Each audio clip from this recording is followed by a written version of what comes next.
Good morning student. आज हम पढ़ेंगे हिंदी पद्य साहित्य का इतिहास। अब यहाँ पे सबसे पहले यदि हम बात करते हैं कि पद्य साहित्य क्या है। पद्य हम किससे करते हैं, हमने आपको पहले ही बताया था कि जो आपकी हिंदी को हम कितने भागों में विभाजित करते हैं, यहाँ पर 4 भागों में विभाजित किया जाता है। पहले होता है आपका गद्य खंड, दूसरा होता है पद्य खंड, तीसरा होता है सहायक वचन और चौथा होता है आपका व्याकरण भाग है। तो यहाँ पर यदि हम बात करें कि पद्य खंड, हमने इसके पहले गद्य खंड भी आपको समझाया था।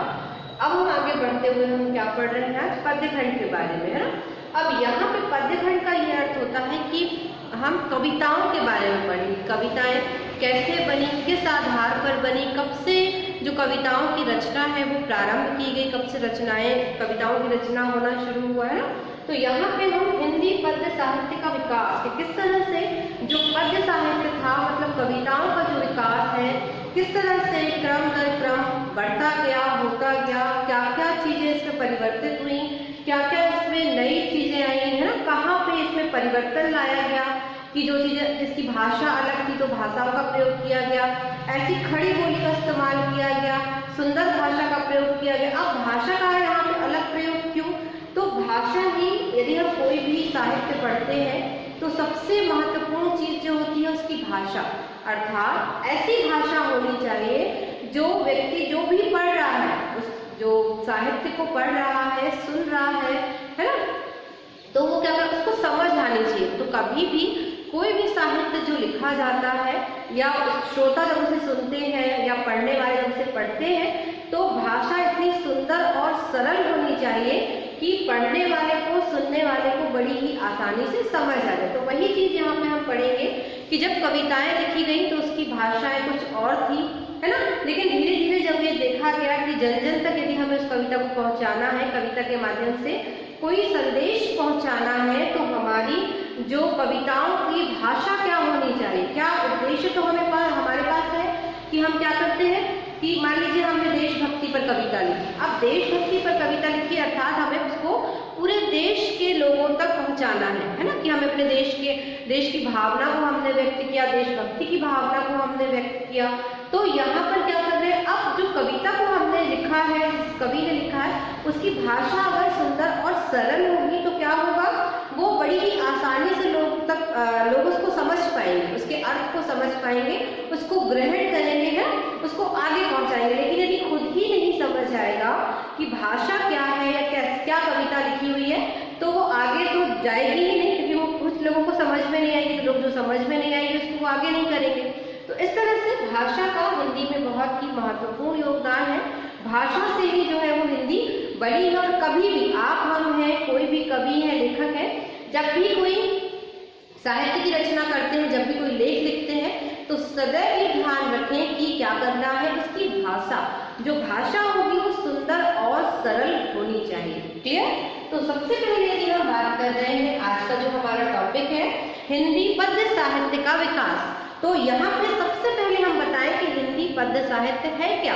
तो यहाँ पे आधुनिक हिंदी साहित्य का विकास संवत 1900 से माना जाता है। याद रखिएगा, हम यहाँ पे लिखेंगे कि आधुनिक हिंदी साहित्य का विकास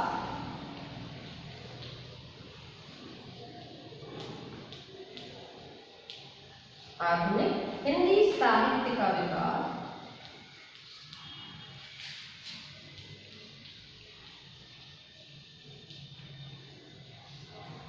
1900 संवत से माना जाता है।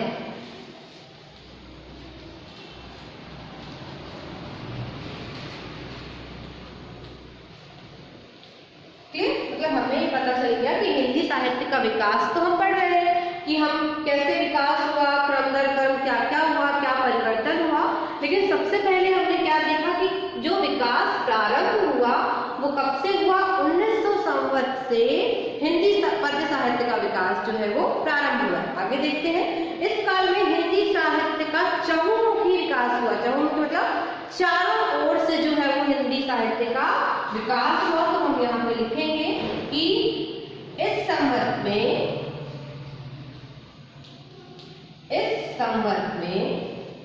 हिंदी साहित्य का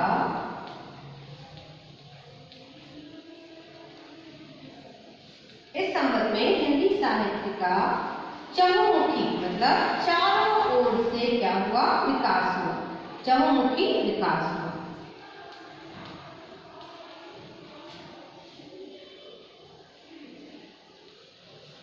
ठीक है, आगे बढ़ते हैं।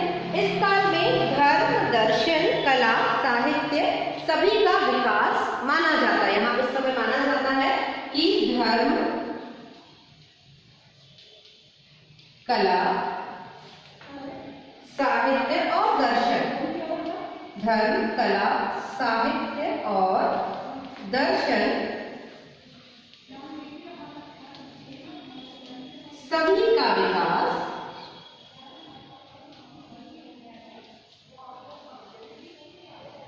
माना गया है।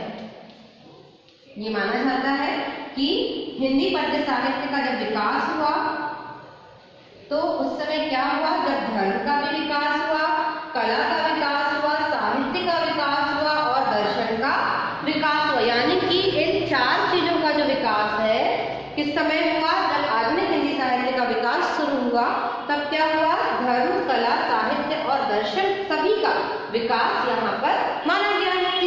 तो सबसे पहले हमने ये जाना कि हिंदी साहित्य क्या है। जैसे हमने आपको बताया कि हिंदी साहित्य में सबसे ज्यादा ध्यान दी गई जो चीजें हैं वो भाषा पर ध्यान दिया गया, और दूसरी चीजें जो क्या थी कि 1900 संवत में जो है वो विकास होना प्रारंभ हुआ, 1900 से माना जाता है प्रारंभ होना, और हिंदी साहित्य में चहुमुखी विकास हुआ, कला, धर्म, साहित्य और दर्शन सभी का विकास ऐसा माना जाता है कि हिंदी साहित्य का जब विकास होना प्रारंभ हुआ 1900 संवत में, तो इन धर्म, कला, साहित्य और दर्शन का भी विकास हुआ।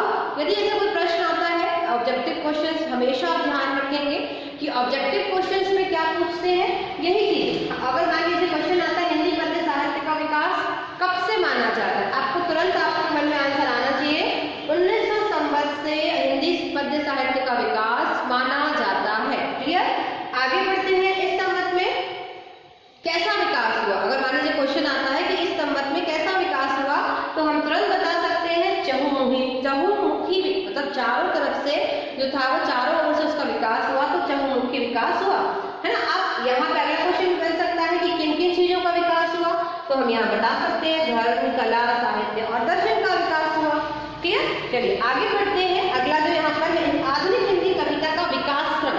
जैसे हमने आपको बताया कि यहाँ पर विकास होना प्रारंभ हुआ 1900 से, अब हम उससे आगे बढ़ गए, आगे जो समय चल रहा है उससे आगे बढ़ गए, तो हमें यहाँ पे क्या करना है कि विकास क्रम क्या है, मतलब कब कब कितना कितना जो विकास हुआ, किन भागों में विकास हुआ, किस चीज का विकास किया गया, है ना। तो यहाँ पे देखिए भारतेंदु युग, द्विवेदी युग, छायावादी युग, प्रगतिवादी युग, प्रयोगवादी युग और नई कविता, यहाँ पे 6 भागों में जो है वो हिंदी साहित्य का विकास माना जाता है। तो हमने सबसे पहले हेडिंग डाली है आधुनिक हिंदी कविता का विकास क्रम। आधुनिक हिंदी कविता का, कविता मतलब क्या, पद्यखंड, पद्य बोल सकते हैं, कविता भी बोल सकते हैं। तो आधुनिक हिंदी कविता का क्या है यहाँ पर विकास क्रम, किस तरह से विकास क्रम दर क्रम होता गया।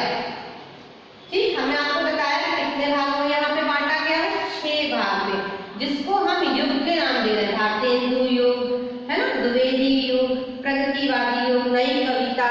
तो इस तरह से सबसे पहले हमें यहाँ लिखना है भारतेंदु युग,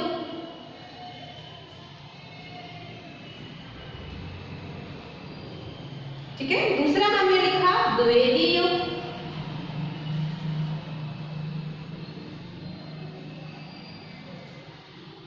तीसरा हमने लिखा छायावादी युग,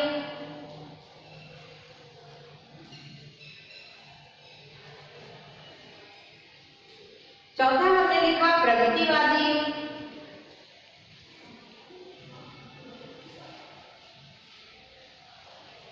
ठीक है। पांचवा हमने लिखा प्रयोगवादी युग,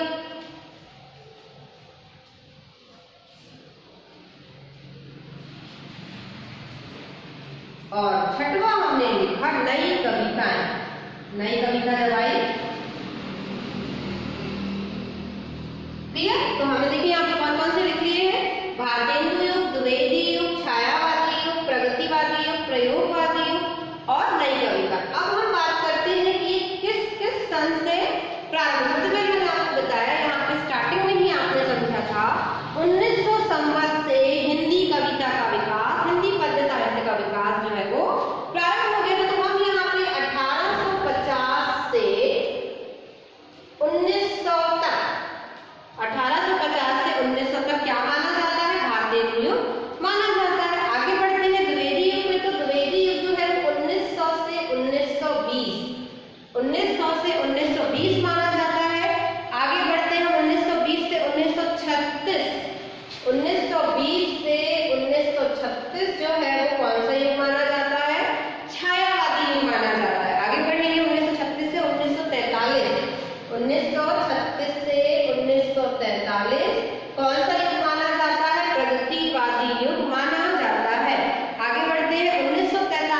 1943 से 1950 तक कौन सी कविता का युग माना जाता है? प्रयोगवादी कविता का युग माना जाता है।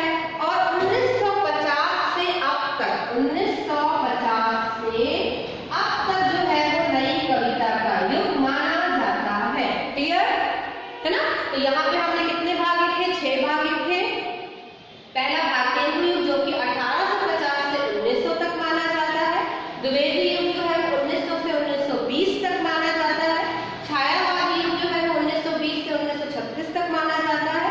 प्रगतिवादी युग जो है 1936 से 1943 तक माना जाता है। प्रयोगवादी युग जो है 1943 से 1950 तक।